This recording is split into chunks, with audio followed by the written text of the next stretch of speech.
Hanap ba kayo ng mabisa na fried rice? Abay, dito sa Luzon Street, South Signal Village sa Taguig, isang store dito ang nag-o-offer ng mga iba't ibang klaseng mga fried rice na pwede mong palagyan ng mga toppings katulad nitong bagoong tapa, chow pan liempo, adobong fried rice na may lechong kawali at hindi magpapauli ang in-offer nilang Bicol Kinalas. Mga nila lang!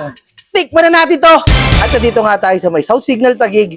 Ito yung nagtitrending ritong mga fried rice na iba-iba na niluluto sa wok. Ang kapal ng liempo na rito. Maganda pagkaluto. Muna natin ito liempo.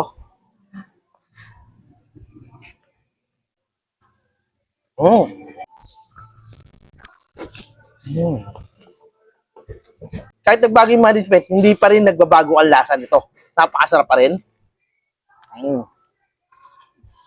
Ang dami niya. Good for two na yan Kung mahina ako man, pero katulad kong malakas, solo ko lang to.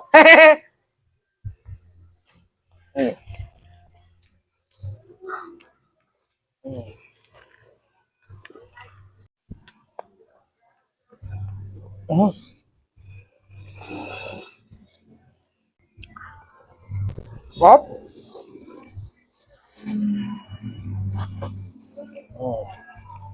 Kaya yung kanin, di mo masyabalasahan Nasa mo yung ng bagong, solid. Okay na. At kung mahilig kayo sa adobo, meron din sila ritong fried rice version. Yan na pwede mo samahan ng lechong kawali na pampabata. Lechong kawali muna tayo. Crispy and juicy. Kaya dito wala kang high blood Ganda ng pagka-brown ng lechon Yung magkalapit talaga ang lasa ng adobo. Malakas pa toyo nito o yung toyo ng asawa mo.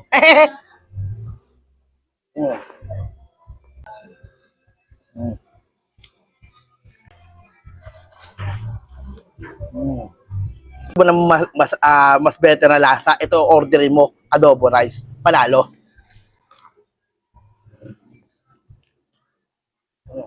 Yung pala sa larito ng 10 a.m. hanggang 12 na madaling araw.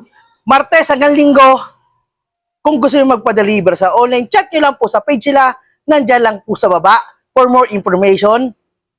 Kaya kayo dyan, kung medium noodles na rito Ganda Wow. Ito yung parang mami style dito ng Bicol. Top ng noodles palang malasa na.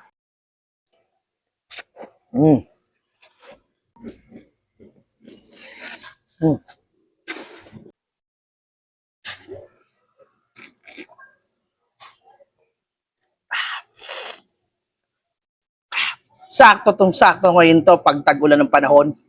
Orderin nyo to. Sa inyo, pag tumayo kayo rin sa may South Signal Taguig, puntahan nyo yung store nila kasi napakasarap, napakasulit at napakasulit ng putripan nila. Wala akong masabi sa ibang mga fried rice sila, the best.